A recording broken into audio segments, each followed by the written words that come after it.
Hello, my name is Michael O'Keefe, aka The Movie Wist.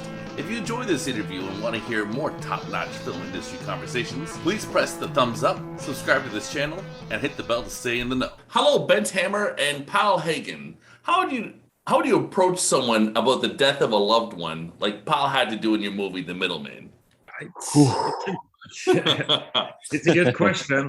When I wrote the story, I had a conversation with a lady I know who's priest in a big church in Oslo, and it's a serious discussion going on who's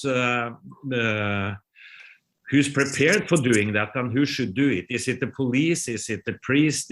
Who is it? And as far as I know, there are no special education or people. It's quite coincidental who's getting this job. So I mean, we had the manuscript, the book to lean on in a way, and it's the writers how he deliver it. But I mean, in real life as well, as we try to discuss and see who's the best to do it and who should do it. It might be, I don't know. So we try to, what do you say, Paul? We had to improvise in a way. We take things as they come, as they say in the film. Yeah. And like they also say in the film, like everyone has their own way of grieving, and I think that's of course always the challenge. I think if you are the bearer of news that are not great, and you never know what you can expect, and you also receiving the news, you probably don't know who exactly you will be when it's your turn, because everyone of course will experience both these things. Okay, Benz, how did you find this book? It was my wife who read it, actually.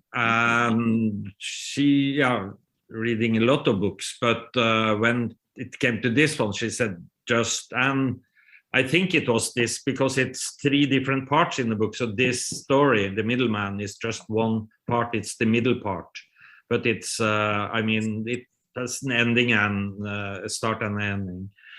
And she said, this one you just have to at least read, but I think it could be something for adaptation as well. So I read it, quite suspicious when people recommend things to me so warmly, but I liked it a lot. And as I do one-on-one project, so before I decide what to go for, I have to try to convince myself at least as much as possible. So I just liked it.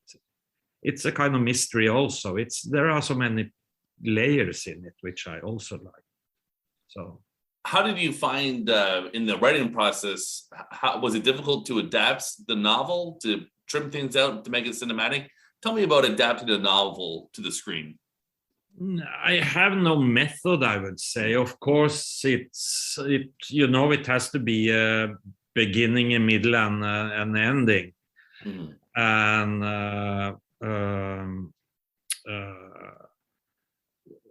Jean-Luc Godard also said, Jean-Luc Godard, he said, I also know that, but not always in that order, which is a kind of funny expression.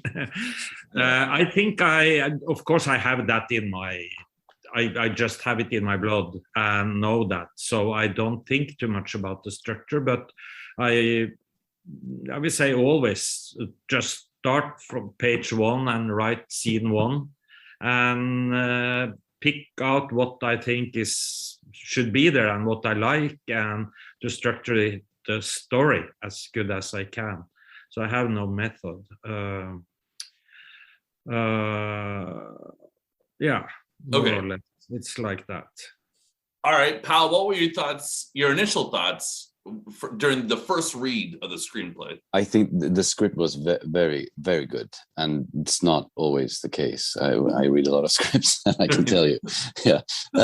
So this, I just got a very strong sense of Bent's voice in it and his sort of world, but also sometimes a script is so specific and so vivid and clear that you start asking the question, how will we get there? I mean, I can picture it so clearly in my mind or feel it somehow. And then the question is, can we actually do it, make it happen, and make it become what we feel that it is?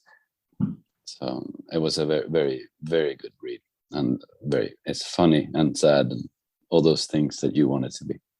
Definitely. How did you prepare for the role? I think every day on set was very much about exploring the characters and the situations kind of openly. I think that we, with the script in many ways being so clear, it's also very mysterious. So every day when we showed up to work, we would always discover something new, I think, and we would be like, it could be like this, or is it like this, or and that sort of continuous exploring was sometimes it's difficult, but it is why we have this job, I think, in the end. So tell me about the general vibe, the tone of the shoot. Was everyone very serious, or were you guys cracking jokes? What was it like during the shoot? I would say it's on the joke side, definitely, okay. Because I think that because it's we felt that we were looking for this balance of humor and drama, and again that sort of cracking up energy, that feeling, laughing together is a very, very good thing that happens between actors. You can mold that into anything, even if it's a horrible scene, that they go through horrible things. You can use that energy, I think, because it's all about connection between us. Okay. And are both of you happy that this movie played at the Toronto International Film Festival? Of course, it's great. It's great. It is the only, how could it be more right than this? It's so great to be here. What was the one thing from the experience of this movie that you can bring to other ones? I think I'm looking always for project, not maybe unconsciousness, but which has a kind of general,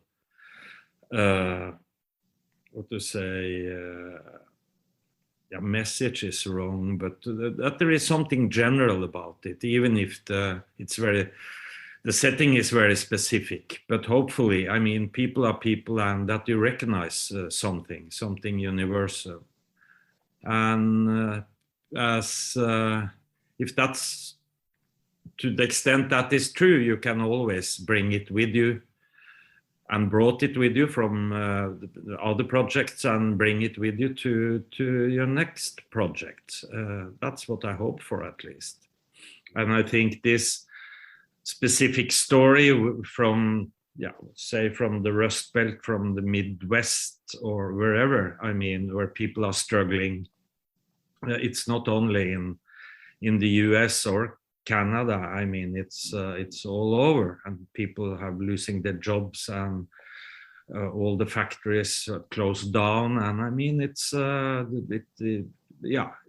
but it's quite say the geographical and the environmental kind of clearness when you shoot it in the Midwest is, and also very well known now after Trump and all the stories with the Trump voters and people who have a bad time and want another future with some positive prospects. But I think it's, the people are struggling all over. So hopefully that is something general I can carry with me. And it is the feeling for other people, to put it that way, and empathy in a way. Okay, if you could compare this movie to one other movie, what would it be? Well, you don't want to compare your movie with other movies. Yeah. Some people say because maybe it has a kind of northern deadpan, Coen Brothers with Fargo. We probably heard that too. That's what other people say. Okay, but you don't like that question. Okay, I respect that. That's fine. All right, guys, thanks so much for your time. Final question: how has TIFF been so far? And maybe what do you have planned for the future? Well, TIFF is. I mean, everyone here is trying to, just find the best way of doing this, even though things are difficult, and meeting the audience here. The TIFF audience is known for its being great, and it was so great to see them, because even though the movie theater is kind of empty because you can't sell every seat, it was still full, of course, and just knowing that they are there and we are making stuff and they are watching it, that is of course the whole core of everything we do, and it's just so great to connect again in real life. Okay, we'll leave it there. Thanks so much for your time, guys. Thank you.